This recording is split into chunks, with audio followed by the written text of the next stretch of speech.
हम लोग भी खेले हैं हम लोग भी प्रीमियर लीग खेले हैं, तो उसका रिजल्ट 4 जून को आने वाला है और हम लोग को पूरा विश्वास है कि हम लोग 400 रन बनाने वाले हैं। एग्जिट पोल आपके पक्ष में है। पार्टी एग्जिट पोल को भ्रामक बता रही है। अब वो तो अब हार का ठिकरा कहीं ना कहीं फोड़ेंगे ही। और आज तो एग्जिट पोल को बता रहे हैं 4 तारीख के बाद ईवीएम में भी वो लोग हार का ठिकरा फोड़े, क्योंकि कार्यकर्ताओं ने मेहनत कर जो फसल बोई है अब वो कट कर आ रही है कि कोई उसकी चोरी ना कर ले, और इसके लिए उस फसल की सुरक्षा के लिए कार्यकर्ताओं को ट्रेनिंग देकर मुझे उम्मीद है कि कार्यकर्ताओं के दम पर, जनता के दम पर नया इतिहास बनेगा। जो भी सरकार आए हम तो चाहते हैं कि रोजगार, शिक्षा, नौकरियां ये सब लोगों को मिले। जो सरकार भी है वो ऐसा काम करे जिससे कि सब लोगों को भला हो, ये उम्मीद अपन करते हैं। इस बार भारी मतदान हुआ है। इधर 64.5% का तो मतदान हुआ है। अच्छा बड़ा मतदान हुआ है। लोगों में उत्साह दिखा है, इसकी कुछ वजह मतदान के प्रति उत्साह तो दिखा लोगों में, फर्क तो पड़ा, तभी तो मतदान बढ़ा।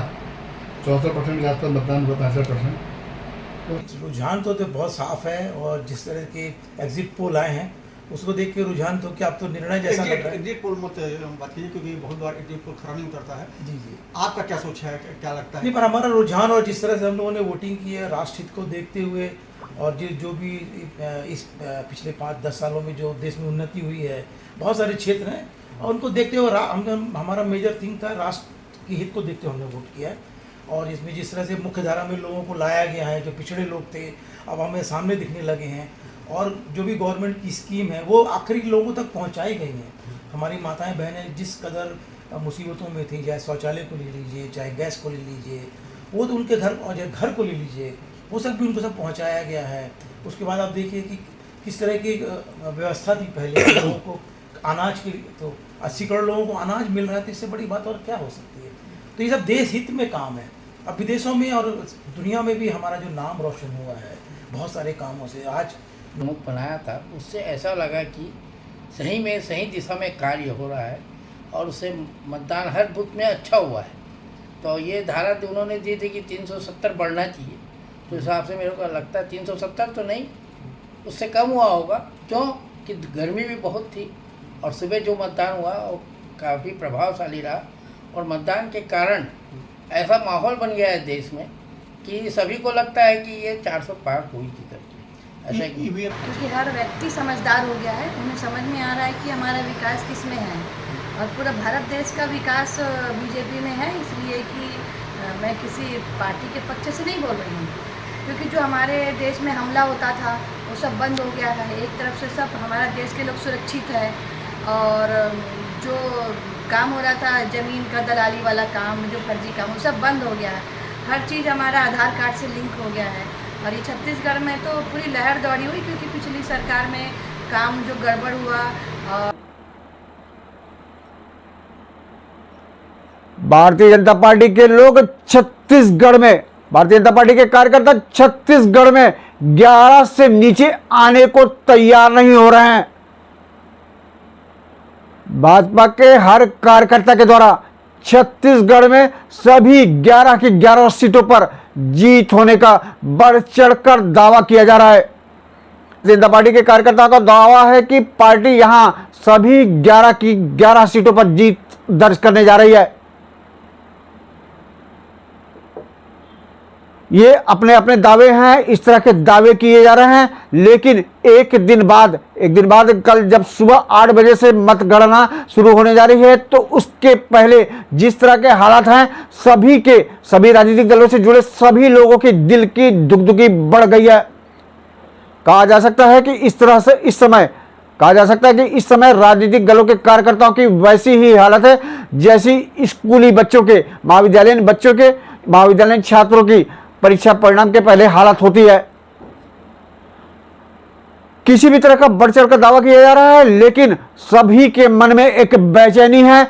कल क्या होगा इसको लेकर आशंकाएं भी हैं। जब तक पूरा परिणाम नहीं आ जाता, जब तक पूरा परिणाम सामने नहीं आ जाता, तब तक निश्चित रूप से ऐसी दुखदुखी बनी रहेगी, तमाम तरह की आशंकाएं बनी रहेगी। छत्तीसगढ़ की सभी लोकसभा सीटों पर भारी मतदान हुआ है। हालांकि जो उम्मीद थी कि मतदान का प्रतिशत और बढ़ने की उम्मीद थी, लेकिन उतना अधिक मतदान तो नहीं हुआ है। लेकिन फिर भी 70% तक, कई क्षेत्रों में 70% तक मतदान हुआ है। और ये अधिक मतदान किस ओर जाएगा, इसका क्या परिणाम आएगा, इसका पता कल चलेगा। कांग्रेसी खेमे में अभी चुप्पी दिख रही है। कांग्रेस के लोगों के द्वारा अभी बढ़ चढ़कर दावे नहीं किए जा रहे हैं। कांग्रेस के नेता प्रतिपक्ष चरणदास महंत ने आज अपने कार्यकर्ताओं से ईवीएम की ओर ध्यान देने को, अधिक सतर्क रहने को कहा है। इस तरह के जो बयान सामने आते हैं तो ऐसा लगता है कि कांग्रेस पार्टी ईवीएम में गड़बड़ी की शिकायतों पर अभी से जोर दे रही है। फिलहाल मतगणना की घोषणा हो गई है और कल सुबह 8 बजे से काउंटिंग शुरू हो जाएगी। पूरे देश में कल सुबह 8 बजे से काउंटिंग शुरू हो जाएगी। पहले डाक मतपत्रों की गणना होगी और उसके आधे घंटे के बाद ईवीएम की काउंटिंग शुरू हो जाएगी। और हमारे सामने सिर्फ उसके 1 घंटे बाद काफी कुछ रुझान आने लगेगा। लोकसभा चुनाव के 7वें चरण में देश के 8 राज्यों की 57 विधानसभा सीटों पर हुए चुनाव में पश्चिम बंगाल में सबसे अधिक मतदान हुआ है। पश्चिम बंगाल में इस चरण में 9 लोकसभा सीटों पर मतदान हुआ, जहां पर 73.36% मतदान दर्ज किया गया है। उसके बाद ओडिशा और झारखंड राज्य में 70% से कुछ अधिक मतदान हुआ है। हिमाचल प्रदेश में भी लगभग 70% के आसपास 69.67% मतदान हुआ है। लेकिन बिहार में सिर्फ 51.92% और उत्तर प्रदेश में 55.59% तक ही मतदान हुआ है। उत्तर प्रदेश में सिर्फ 55.59% तक ही मतदान हुआ है। दुनिया के सबसे बड़े लोकतांत्रिक देश भारत देश में 18वीं लोकसभा के गठन के लिए यह लोकसभा का चुनाव हुआ है, जिसमें आम मतदाताओं ने भी मतदान करने के प्रति भारी उत्सुकता दिखाई है। लेकिन कई बड़े जो लोकसभा क्षेत्र हैं वहां मतदान का प्रतिशत काफी घटा है। यह उम्मीद की जा रही थी कि उत्तर प्रदेश, बिहार, झारखंड जो हिंदी भाषी क्षेत्र हैं, महाराष्ट्र जैसे प्रदेश हैं, वहां मतदान का प्रतिशत बढ़ेगा। लेकिन इसकी तुलना में जो हमारे साउथ के राज्य हैं, आंध्र प्रदेश है, चाहे केरल है, तमिलनाडु है, कर्नाटक है, इन प्रदेशों में मतदान का प्रतिशत बढ़ा है। उसकी तुलना में उत्तर प्रदेश, बिहार, महाराष्ट्र, मध्य प्रदेश जैसे राज्यों में मतदान का प्रतिशत उतना नहीं बढ़ा है, बल्कि उत्तर प्रदेश में तो मतदान का प्रतिशत काफ़ी कम रहा है, अपेक्षा के अनुरूप काफ़ी कम रहा है। जो उम्मीद की गई थी उसकी तुलना में उत्तर प्रदेश में मतदान का प्रतिशत काफ़ी कम रहा है। बिहार में भी कमोबेश यही हालत है।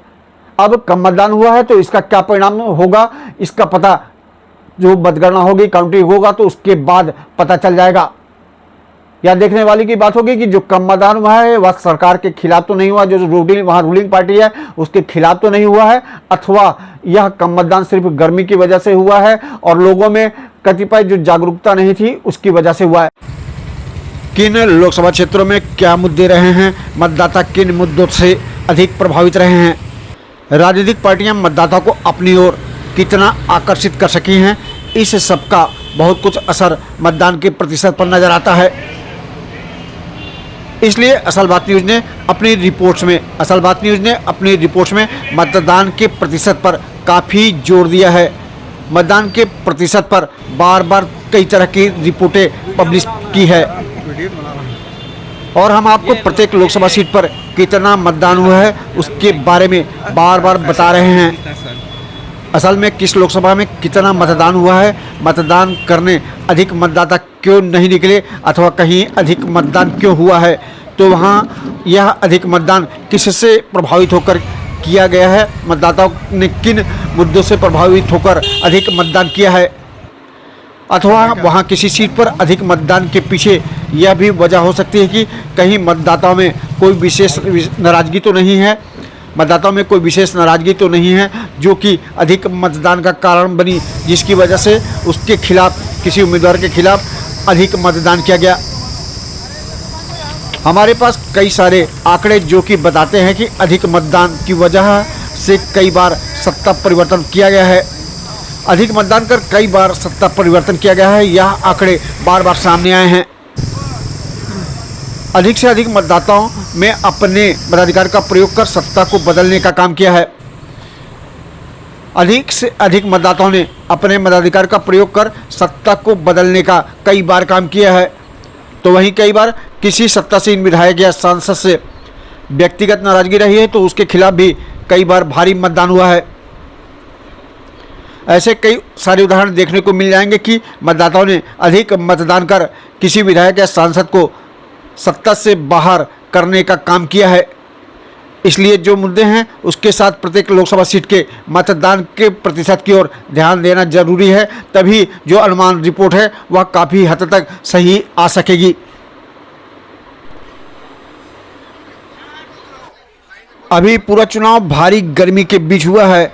भीषण गर्मी पड़ रही थी, इस बीच पूरा चुनाव हुआ है।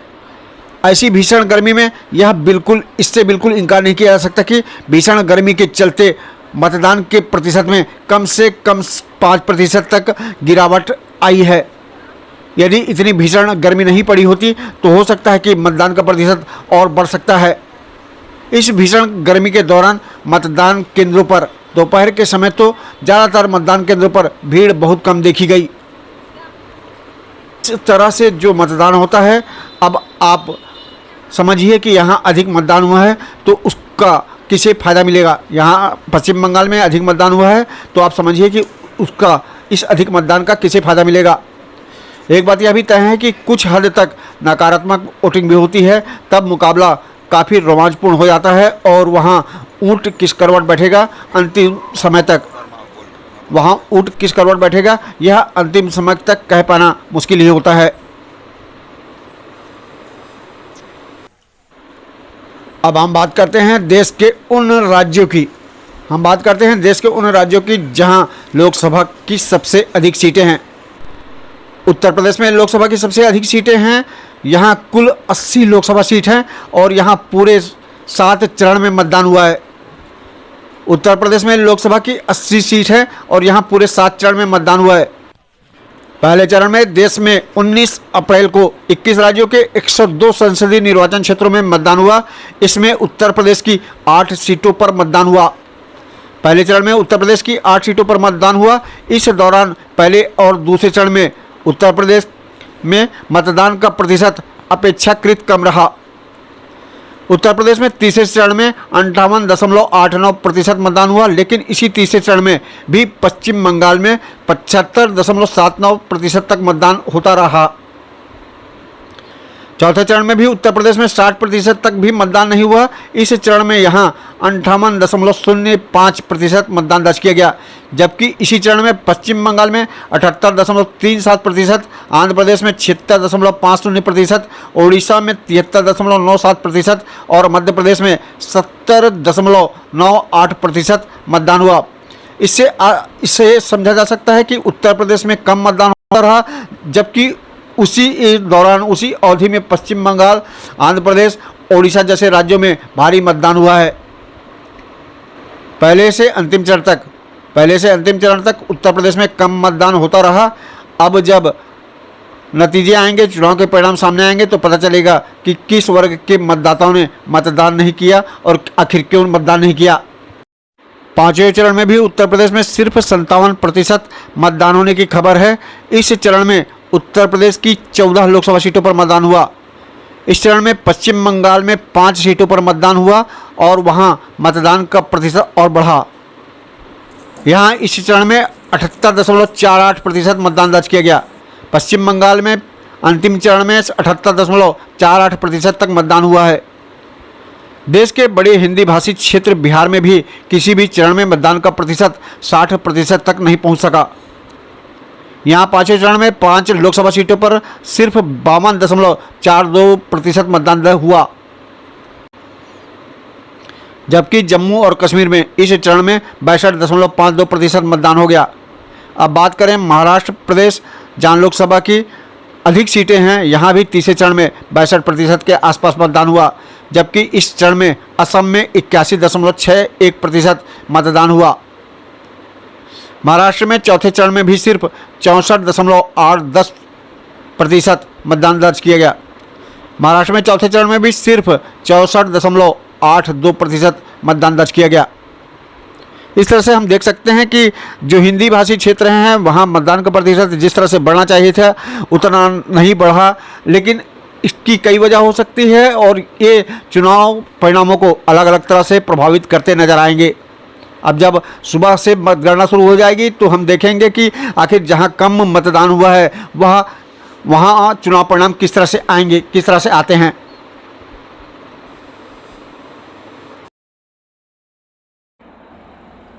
चुनाव मैदान में उतरे उम्मीदवार, राजनीतिक दलों के लोग आज रात शायद ही चैन से सो सकेंगे। राजनीतिक पार्टियों के द्वारा अपने कार्यकर्ताओं को प्रशिक्षण दिया गया है कि मतगणना स्थल में किस तरह से काम करना है, किस तरह से तैयारियां के साथ जाना है और क्या लेकर बैठना है और किस तरह से काउंटिंग को लेकर सतर्क रहना है। इसके लिए जो राष्ट्रीय राजनीतिक दल हैं उनके द्वारा अपने कार्यकर्ताओं को बाकायदा प्रशिक्षण दिया गया है और लगातार बैठकें लेकर पूरी जानकारी दी गई है। अब काउंटिंग के समय धीरे धीरे लगातार नजदीक आता जा रहा है और लोगों की दिल की धड़कनें भी इसी के साथ लगातार बढ़ती जा रही हैं। असल बात न्यूज लोकसभा चुनाव की पल पल की गतिविधियों को आपके पास तक लगातार पहुंचा रहा है। आप हमारे साथ लगातार बने रहिए। मैं हूं अशोक त्रिपाठी। नमस्कार।